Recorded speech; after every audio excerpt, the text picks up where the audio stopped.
morning, and actually it's not good morning, it's good afternoon, and welcome to my channel. My name is Joyce. If you're new here, so glad you're here. I do all things around personal development, and if you've been here before, welcome back. I absolutely love it that you keep coming back. So today, what is it? It's 1:15 and it's not even morning, and the weather here is terrible. Summer, I'm hoping, will be around very soon. I mean, we had a couple of days from last week, but I hope it will get better because I just absolutely love the heat.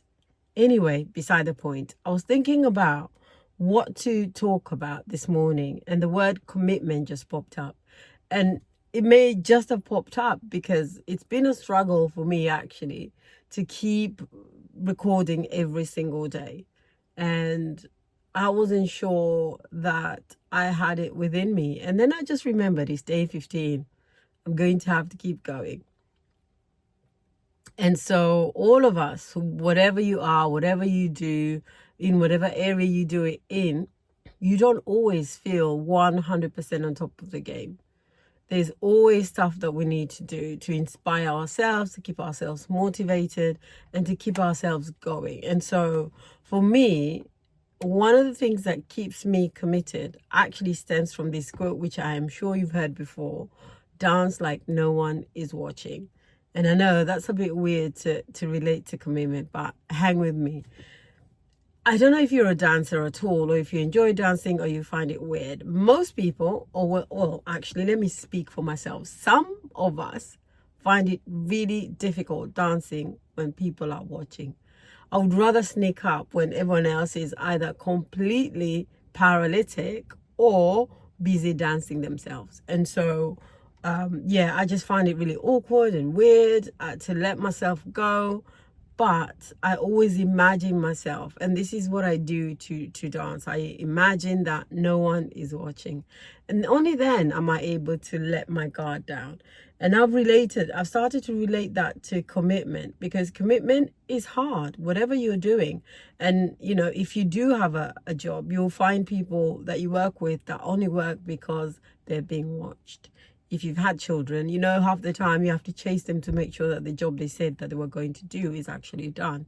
As the saying goes, as when the cat is away, the mouse plays. And that's really, even in adultship, it's still a struggle for some people. And the way to get around that is actually by deciding to commit to yourself. Now, most of us don't have a very healthy relationship with ourselves.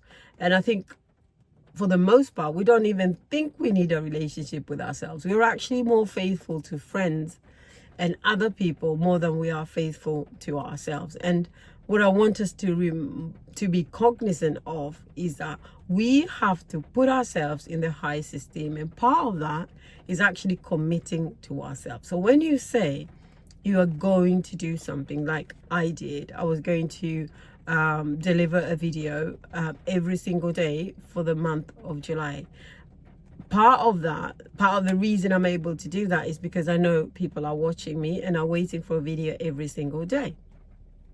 The other part of that really gets me out of bed and gets me into my car and actually recording is that I have made that commitment to myself, and I am committed to keeping my own word to myself.